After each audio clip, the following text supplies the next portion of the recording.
well-regulated militia being necessary to the security of a free state, the right of the people to keep and bear arms shall not be infringed.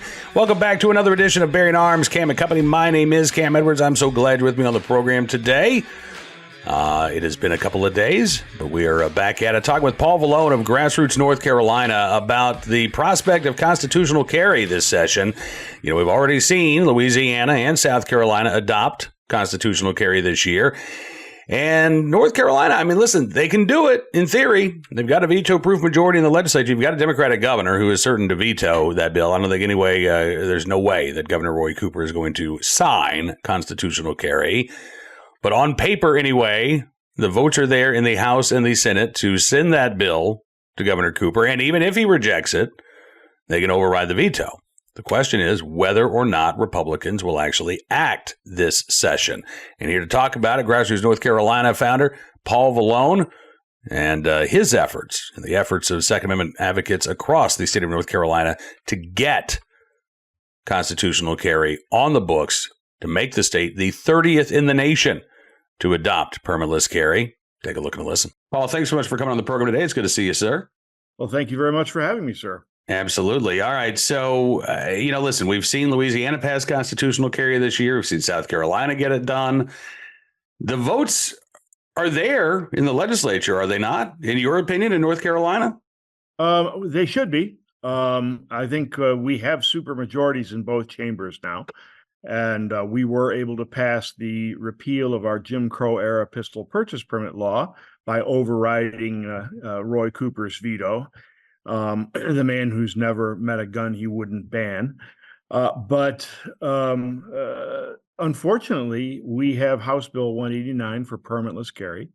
It passed the Judiciary Committee and the Rules Committee last year. Only to be pulled from the calendar for its floor vote at the last moment, at which time and I'll put my glasses on for this one, the President Pro Tem of the Senate, Phil Berger, probably the second most powerful man in the state, said, and I quote, "We've done away with the pistol purchase permit, which was the number one goal of many of the gun rights groups for a long period of time. I just don't know if there's a need for us to delve into additional issues dealing with guns and people's Second Amendment rights. I guess it's not a Bill of Rights anymore. It's now a Bill of Needs. And the person who's going to decide whether we need constitutional carry or not is Phil Berger, the self-appointed arbiter of needs." So, needless to say, we're not taking that one lying down. And we have been gathering many thousands of petition signatures. And we now have the petition and a hand truck, and we are going to deliver it to his office with media and with photographs and with a group of people on April 24th. Okay. Now, can folks add their name? Is it too late to sign this petition? No, absolutely not. They can go to grnc.org. Right at the front page is the petition. If they can join us in Raleigh at 10 a.m. at the General Assembly on April 24th, we would love to see them there. The more the merrier. And all the details are also on the homepage. Matter of fact, I think the link to sign the petition is at the top, and I think just below that is the link for instructions on how to join us on April 24th. We do ask the people RSVP if it's possible to do so. And we got an email address and everything in there for it. So what do you think is behind Berger's position here? That, we passed, this repeal of pistol purchase permits. That's enough for now. Why is he taking that position, you think? I don't know exactly.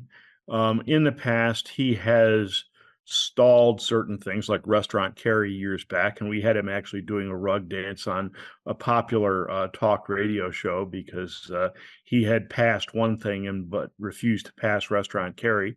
And he said at that point in time over that, it's not a matter of if, but rather when. And so I don't know what his motivations are. I think over the long term, he will do the right thing, but we want him to do the right thing now because we have a supermajority. We can override Roy Cooper's veto. The Republicans can do something for their constituency that the constituency wants before the upcoming election. Now, we hope we will maintain a supermajority after the election, but of course, these things are never guaranteed. Right. And that's the thing, right? I mean, you have to strike while the iron is hot, so to speak. You've got the numbers. Why not do this now? I guess there might be some concern about making constitutional carry a campaign issue, but Paul, I have a feeling that Democrats are going to try to do that anyway. I think that's true. And you are right about that. I've heard from Republicans, well, constitutional carry doesn't poll well, as though your civil rights should depend on polls. But that could be part of their motivation. But the bottom line is this, and the message we've been delivering is that the Republicans in other states, in 29 other states, and its majority of red states have now passed some version of permitless carry.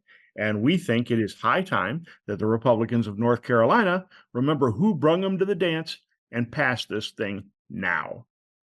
What are your concerns about, well, obviously, if Josh Stein becomes the next governor, if Republicans do lose that supermajority, we're not just talking about, the impossibility of getting constitutional carry off the, through the finish line. What are you concerned about what Josh Stein would do, what Democrats would do, given the opportunities there in North Carolina? I don't think they're going to be playing small ball. We're doing better than, say, Virginia right now, even though both are purple states. And the reason is the gun rights people in Virginia don't run the same type of election action, doing independent expenditures for pro-gun candidates and really, investing a lot with our political action committee. And unfortunately, they don't have that kind of election effort. And so every time they turn around, they're back in the minority again, and they're fighting off gun control. I don't think we will be in that position. At the very least, it will be a stalemate with a Republican General Assembly and a Democrat governor. So that's probably the worst we'll get is a stalemate. But we're hoping for better than that. Obviously, we would like to see Mark Robinson, who's a GRNC 4-star candidate. As a matter of fact, our organization was the organization that sent the original video of Mark Robinson addressing the Greensboro City Council, an impassioned plea to preserve gun shows at the Greensboro Coliseum. And we sent that viral. And so, we have a vested interest, if you will, in making sure that Mark Robinson gets elected governor of the state. And if he does, he has said he will both advocate and sign constitutional carry. Right. So again, this is already going to be a campaign issue, right? On both sides. So why not get this done now? I think that is a fair question to ask. Again, if the votes are there, you're right. There might be some, Republicans who would sign this or who would vote for this next year, right? But don't necessarily want to do this during an election year. But you can't kick the can down the road. Again, we're talking about a fundamental civil right here. Their stated excuse is, well, we don't want to, for the Republicans in marginal districts, we don't want to give them a campaign issue that can be used against them. But to my mind, what that smacks of is cowardice, pure and simple. And they need to do the right thing. They need to remember the people who brung them to the dance. Gun voters were huge in the 2022 elections and the 2020 elections. And we're going to be huge in the 2024 elections. So they need to remember who brought them to the dance and give us the bill now.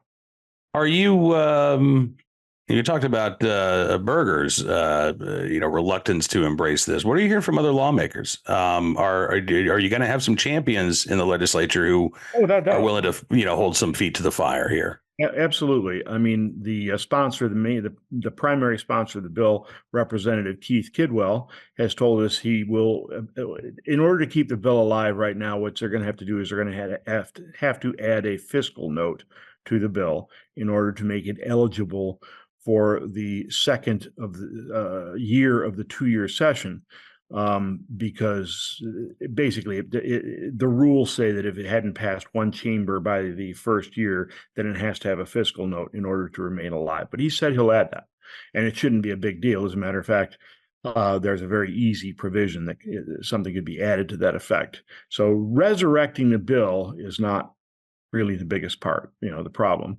The biggest problem is the leadership. And of course, Tim Moore, the Speaker of the House, is now running for Congress and virtually a shoo-in. He drew himself a district. Okay, so now he will almost certainly be going to Washington as a U.S. House member. Okay. Now, I know that, and you might have to fill in some of the details because it has been a little while since we've talked about this, but last year, it seems like there was some disagreement among Republicans about the specifics of the constitutional carry bill, right? Specifically, an education, I won't call it a mandate, but basically there was an educational component to this that some Republicans objected to, right? Good memory. Yes. There is basically, in order to move the bill, the Speaker required at least a nominal training provision. Now, basically, that could be done online. There's no record of it. You don't have to carry any proof that you've had the education. You could, I guess, call it an affirmative defense if somebody was ever involved in a defensive shooting while constitutional carrying. But the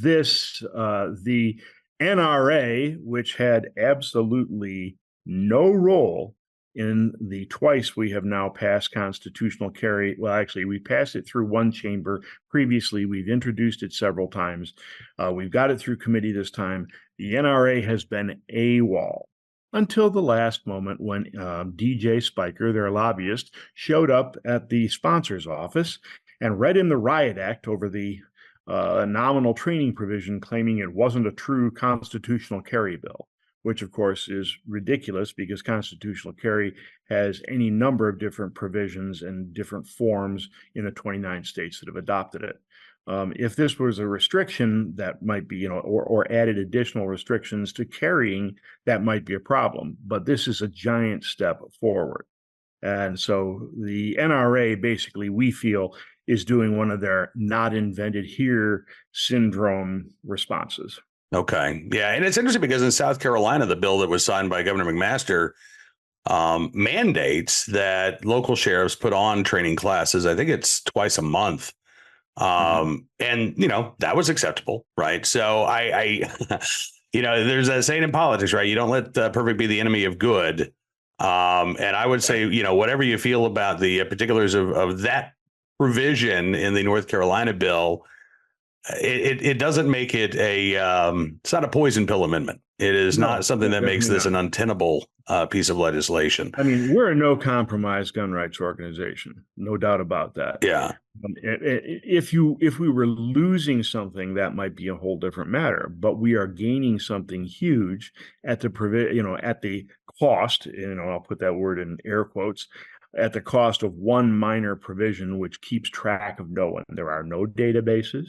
Okay, you can constitutional carry without any kind of permit, without any kind of record whatsoever.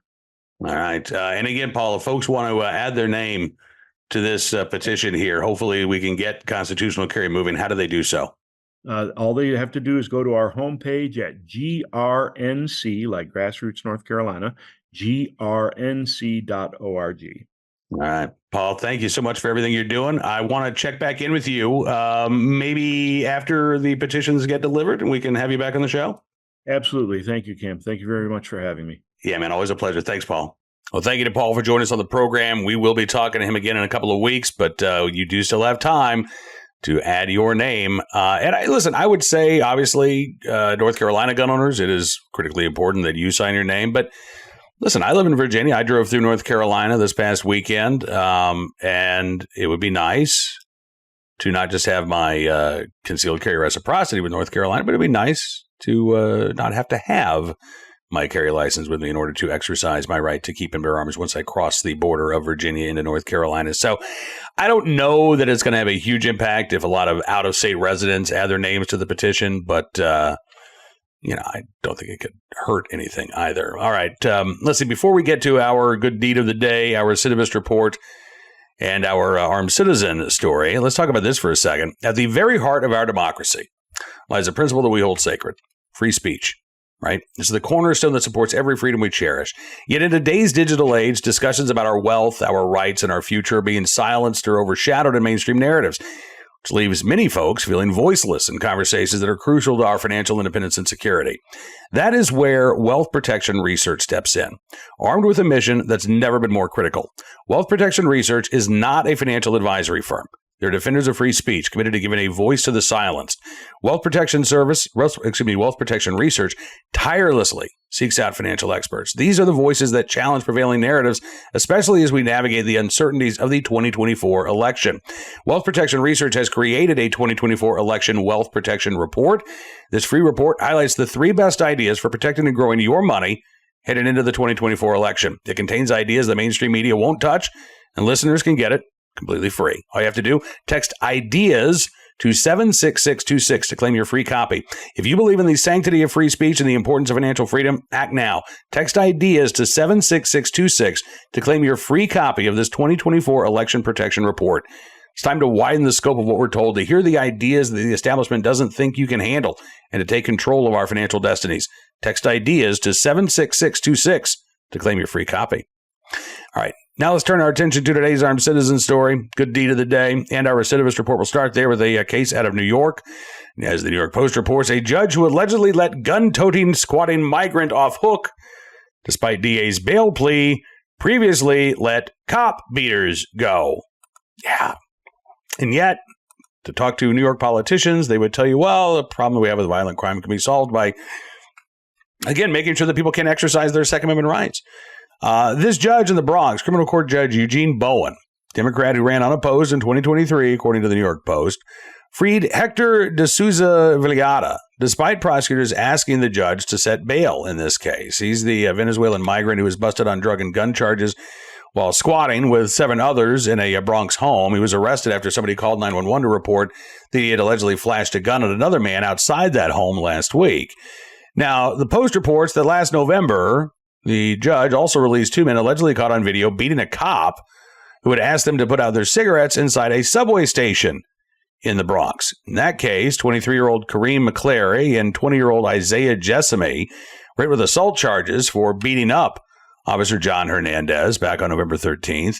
Bronx prosecutors requested bail set at $10,000 cash or $30,000 bond for the 2 men, but the judge let them loose with 0 bail. At the time, the president of the Police Benevolent Association, Pat Henry, told the Post, our failing criminal justice system is creating an incredibly dangerous environment for both cops and the communities that we protect. He added, judges have the authority to keep criminals who attack cops or carry illegal guns off the streets. They're finding every excuse not to use it. New York City police officers are doing our job. Judges need to start doing theirs. Now, listen, I'm actually okay if judges take somebody who's only accused of the possessory offense of carrying a gun without a license and says, you know what, you shouldn't be behind bars for the next 9 months while you go to trial. But when you do have allegations of violence, as was present in this case, then it becomes a slightly different matter, right? And unfortunately, what you have here is a judge who apparently doesn't think that even violent crimes you should amount to any sort of bail condition whatsoever, right? Just you're released on your own recognizance. We'll see you back here if you show up in court. And if you don't, well, no big deal. We've always got the lawmakers in Albany who can, excuse your crimes and place the blame at the feet of law-abiding gun owners. Today's armed citizen, speaking of lawful gun owners, a St. Louis man who shot an intruder in his apartment, a naked intruder in his apartment, in what police are calling an act of self-defense. This happened just a couple of days ago in St. Louis, about 2 o'clock Friday afternoon, in the LaSalle Park neighborhood of the city. According to Fox in St. Louis, investigators say the suspect broke through the wall of the victim's apartment while naked. I'm picturing some sort of Kool-Aid Man scenario here, but instead of a big glass jug of, Kool-Aid, you got some naked stranger, bursting through the door. As the suspect entered the home, he reportedly made remarks in which he threatened to kill the victim and his family. Now, listen, I think once somebody breaks through the wall of your home, you can assume that they're not there with any sort of lawful intent, right? According to authorities, after the naked man burst through the wall, the homeowner or the apartment dweller pulled out a gun, shot the suspect's left hand. St. Louis Metropolitan Police Department reports that the suspect sent to a hospital for treatment. The victim's firearm was seized as evidence. Hopefully, he'll soon get his gun back. Police say the suspect was a 32-year-old man, the victim a 36-year-old man.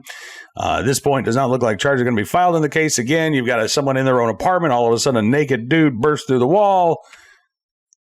I'd say you've got the right to act in self-defense at that point, especially when threats were made. But we'll see if we can find any more details as the charges proceed there in court.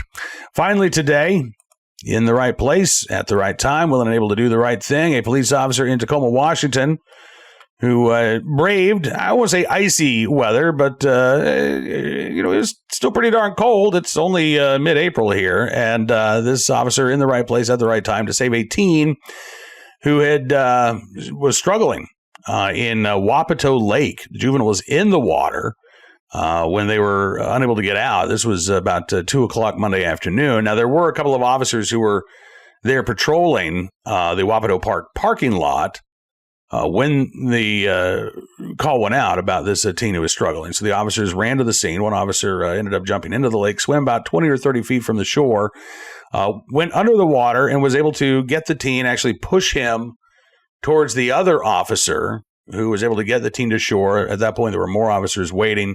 They rendered first aid until fire crews arrived. Tacoma police not identifying the age or the sex of the child. They don't know how long he was in the water. I'm assuming here, I guess. They don't know how long the juvenile was in the water, but the juvenile transported to a local hospital, at last report listed in stable condition, thanks to the life-saving efforts of that Tacoma police officer in the right place at the right time, willing and able to do the right thing for that teen in need. That is going to do it for this edition of Bearing Arms Cam & Company. I want to thank you for being a part of the program as always. I'm looking forward to being back with you again tomorrow as we hit on some more of the biggest Second Amendment news and information from all across the nation. The Reload, Stephen Gutowski, going to be with us on Thursday of this week as well. And you can check me out on Newsmax this afternoon in the 5 p.m. hour with Carl Higbee on Frontline. We'll be talking about the decision in Washington State to declare the magazine ban unconstitutional, and then the emergency stay granted by the Washington Supreme Court just a short time later. We might even discuss a little bit of that on tomorrow's Bearing Arms Cam & Company. In the meantime, don't forget to check out bearingarms.com throughout the day. We're keeping you up to date again on all of the latest 2A information from across the United States. Legislation, litigation, armed citizen stories, and more. It's all right there for you. If you like what you see, I encourage you to become a VIP or VIP Gold member. Just go to bearingarms.com/subscribe. Use the promo code SAVEAMERICA. You can get a significant savings on your VIP or VIP Gold membership. Enjoy the rest of your 2A Tuesday. We'll see you back here tomorrow. Until then, be well. Be safe and be free.